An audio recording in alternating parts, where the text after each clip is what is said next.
बिस्मिल्लाहिर्रहमानिर्रहीम। नज़रसानी अपील के अंदर पाकिस्तान तहरीक इंसाफ मखसूस नशिस्तों से हाथ धो बैठी है। पाकिस्तान तहरीक इंसाफ की नशिस्तें दूसरी जमातों को दी जाएंगी, जिसमें हुक्मरान जमात भी है, उसकी इत्तेहादी जमातें भी हैं और जमीयत उलमा इस्लाम भी है।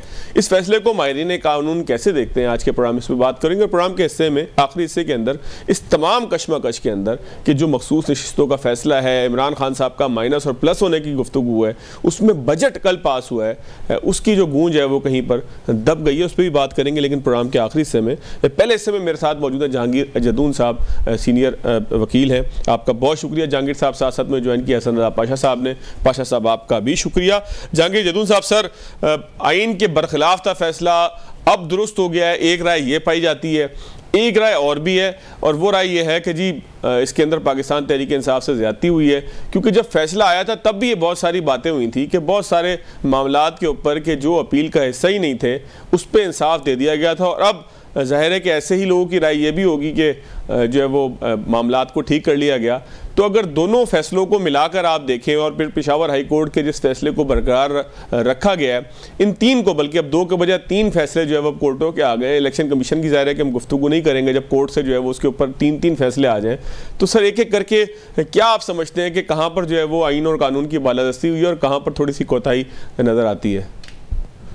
बहुत शुक्रिया। देखें, इसको आप पूरे कॉन्टेक्स्ट में देखना पड़ेगा कि जब से इलेक्शन हुए हैं तो क्या आपके मुल्क के अंदर ह्यूमन राइट्स होते, डेमोक्रेटिक वैल्यू का रिस्पेक्ट थी या नहीं थी।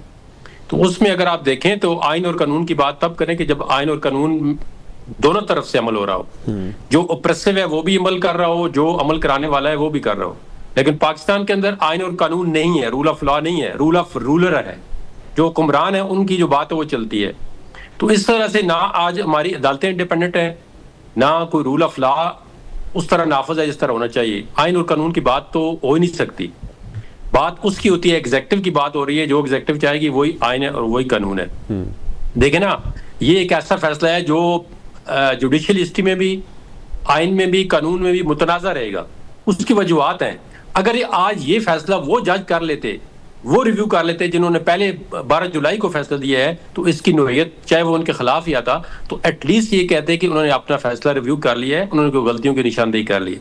लेकिन उन जजों को चुन चुन के बाहर करना, वो इसी सुप्रीम कोर्ट के अंदर बैठे हुए हैं। आज दिन तक कभी हुआ है कि जज अवेलेबल हो, उसको रिव्यू के अंदर ना बैठाया गया हो। और फिर उसके अंदर सबसे बड़ा देखें, इसके अंदर जो ड्रॉबैक था कि 12 जुलाई का पूरी सुप्रीम कोर्ट अवेलेबल फैसला दिया, उसके बाद इलेक्शन कमीशन ने आज दिन तक फैसला इंप्लीमेंट ही नहीं किया। एक एग्जीक्यूटिव बॉडी है, वो सुप्रीम कोर्ट को नहीं मानती, उसके पीछे कोई चीज होगी ना, किसी ने बताया होगा, कोई वजूहत होगी कि आप इलेक्शन कमीशन जो है वो इतना स्ट्रांग हो गया, सुप्रीम कोर्ट से ऊपर चला गया है कि वो सुप्रीम कोर्ट का फैसला नहीं मानता। जब वो फैसला नहीं मानता, फिर जब भी तरमीम की गई, फिर अपनी मर्जी के जो है जजेस साहिबान, ये हकीकत है, कोई बंदा इसको माने आंखें बंद कर दे तो वो अलग बात है, वो कहेगा नहीं वो नहीं है। सर पिछले फैसले के ऊपर भी एक सवाल तो ये उठा था ना कि उसमें वो सब भी दे दिया गया जो मांगा ही नहीं गया था, पाकिस्तान तहरीक इंसाफ का तस्करा ही नहीं था। देखिए उस वक्त 187 की इंटरप्रिटेशन जो कानून के अंदर अभी उसको 26वीं आईनी तरमीम में तब्दील कर दिया गया है कि जी वो पिटीशन के अंदर होगा, जो उस वक्त ये चीज नहीं थी। 187 में कंप्लीट जस्टिस में देखे ना, एक पार्टी का प्रोपोर्शनल रिप्रेजेंटेशन का, ये तो इन्होंने कॉन्स्टिट्यूशन में रेड इन कर दिया है। जब एक पार्टी की अपनी शिस्तें ही कम है तो वो प्रोपोर्शनल रिप्रेजेंटेशन से कितनी ज्यादा रिजर्व सीटें जो है उससे ज्यादा किस तरह ले सकती हैं। तो ये फैसला जो है ना वो ये मुतनाज़ा रहेगा। इस पे मतलब आप देखें, अगर पहले 12-13 बंदों ने एक फैसला किया है, आज 6-7 का ये तो बटा हुआ फैसला है। अब 7 जज जो है वो 13 जजेस के ऊपर फैसला चला गया। आल्दो कि वो उसका मतलब डिटेल रीजनिंग नहीं आई, लेकिन अपेरेंटली देखें आप 6-7 का फैसला हो रहा है। एक जज साहब आज जो है वो रिक्यूज कर गए, फिर उन्होंने 13 जजेस का फैसला जो है 12 जजों ने कर लिया है। तो ये इसके अंदर अब 12 नहीं होते, मैं कहता हूँ 8 भी जज होते वो फैसला कर लेते, क्या होता? क्योंकि उनके साथ एग्जेक्टिव है, उनका ऑर्डर इम्प्लीमेंट होना ही होना है, तो दूसरों का नहीं होना। आप 20 जजेस एक तरफ कर दें, 8 एक तरफ कर दें, 8 के पीछे एग्जेक्टिव होगी, उनका इम्प्लीमेंट होगा, 20 जजों का नहीं होगा। एग्जेक्टिव चाहे तो कल सुप्रीम कोर्ट को खत्म कर दे, अब एग्जेक्टिव चाहे तो कल जजों को, इस्लामाबाद वालों को अभी तरमीम करके वो कराची ट्रांसफर कर दे। तो ये इस मुल्क के अंदर जो आइन और कानून की है ना वो कुमरानी नहीं है, आइन और कानून को रोंदा जा रहा है। सर आप एग्जेक्टिव के किरदार का बार बार तस्करा कर रहे हैं, तो सर एग्जेक्टिव का किरदार यहाँ कहाँ से आया? इलेक्शन कमीशन तो खुद जो है वो खुद मुख्तार है, सुप्रीम कोर्ट जो है वो खुद मुख्तार है, तो फिर एग्जेक्टिव कहाँ से आया सर इसमें? देखिए ना, जब 26वीं आईनी तरमीम हुई है तो एक आईनी बेंच आप अपनी मर्जी से बनाते हैं, उसके अंदर एग्जीक्यूटिव की अक्सरियत है, जो मेजॉरिटी वोट है उसमें एग्जीक्यूटिव जितने भी हैं, लॉ मिनिस्टर, अटॉर्नी जनरल या उनके नॉमिनी, उनकी अक्सरियत है।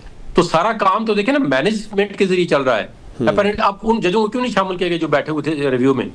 रिव्यू की तो मतलब बेस ये है कि जिस बंदे ने पहले, जिस जज ने जो डिसीजन दिया है वो रिव्यू के अंदर बैठेगा, उनके मौजूद होते हुए आपने उनको रिव्यू में क्यों नहीं बिठाया? सर लोगों की थोड़ी सी तस्वीर के लिए सर ये भी बता दें कि रिव्यू का पर्पस क्या होता है? क्या नई आने वाली मालूमात को रिव्यू करना होता है, या पहले वाले फैसले के खिलाफ एक और फैसला होता है सुप्रीम कोर्ट में, ताकि लोग, क्योंकि एक रिव्यू पिटीशन है ना, लोगों को आमतौर पे इस हवाले से आगाही नहीं है। तो सर ये दो अलग अलग सर्कमस्टांसेस हैं, इसमें जरा रिव्यू क्या होता है? रिव्यू का स्कोप लीगल जो प्रेसिडेंट है या जो कानून और आईन है उसके अंदर बहुत लिमिटेड होता है कि एक फैसले को आप उसके फ्लोटिंग ऑन द सर्फेस जो है वो कोई चीज गलत है तो उसको आप तस्दीक करना चाहते हैं। कोई आपने डेट गलत लिख दी है, कोई ऐसी और गलती हो गई है, जो केस के मेरिट पे अपने दोबारा बहस नहीं कर सकते रिव्यू में। रिव्यू में आप सीधा बताते हैं कि इसके अंदर क्या गलती है।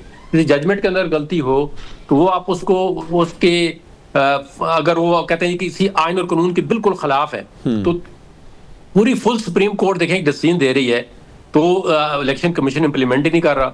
भाई इलेक्शन कमीशन क्या सुप्रीम कोर्ट से ऊपर कोई इदारा है? फिर आप इस मुल्क के अंदर किसी की गुमरानी नहीं, सिर्फ ताकतवर की गुमरानी है। सर इलेक्शन कमीशन ने इंप्लीमेंट नहीं किया लेकिन हॉल्ट किया, फिर जाहिर है कि वो रिव्यू के अंदर चले गए, उन्होंने भी कानूनी जवाब बनाया, क्या वो गलत था सर? उसके पास क्या अथॉरिटी है ऑल्ट करने की? तो कल को कोई ताकतवर बंदा कहे जी मैं सिविल जज का ऑर्डर नहीं मानता, तो आप कहेंगे ठीक है जी आप वो ऑल्ट कर ले ऑर्डर। इस तरह निजाम दुनिया के अंदर कानून और आइन की हुक्मरानी नहीं चलती। आप जो मर्जी कर लें, इसके दूरस्थ जो नताइज हैं वो खतरनाक होंगे, वो नहीं निकलेंगे। कल को किसी और की हुकूमत आएगी, वो मैनेजमेंट कर लेगा, वो एग्जीक्यूटिव को अपने जोर पे इस्तेमाल करेगा।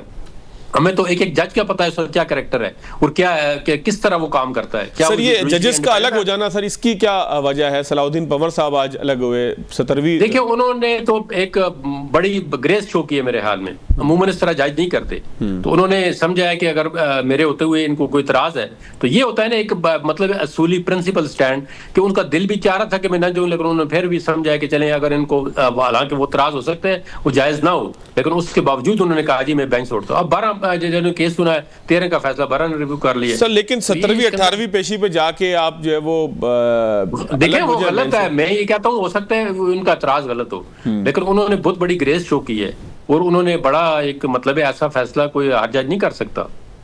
लेकिन सर एतराज बिल्कुल 18वीं पेशी पे 17वीं समाअत के ऊपर नहीं होना चाहिए। देखिए एक एतराज इस तरह का लास्ट उस पे नहीं होना चाहिए। अगर उन्होंने एतराज किया भी है तो बेंच ने मुस्तरद कर दिया, दूसरे लोगों पे भी एतराज किया, उन्होंने कहा जी इस तरह नहीं है। अब ये तो नहीं है कि ये भी गलत है कि अगर आप एक जज का फैसला आपको पसंद ना आए तो आप कहें जी मैं इससे केस नहीं करवाता, तो ये होता रहता है। आप अगर फैसला आपके अगेंस्ट भी आ जाए तो करें, लेकिन ये देखें ना एक चीज को पेंडिंग करके फिर कॉन्स्टिट्यूशनल बेंच अपनी मर्जी का बना के फैसला सारी। अब मैं आपको एक और सीधा सा इसका माल बता दूं, जिस फैसले का आपको पता हो कि ऐसा आना है वो कभी फैसला मेरिट पे नहीं होता। तो ये सारी दुनिया को पता है कि मखसूस नशिस्त का फैसला वही आएगा जो गवर्नमेंट चाहेगी, एग्जीक्यूटिव चाहेगी, उनके फेवर में आ गए। तो ये is not decision based on merit.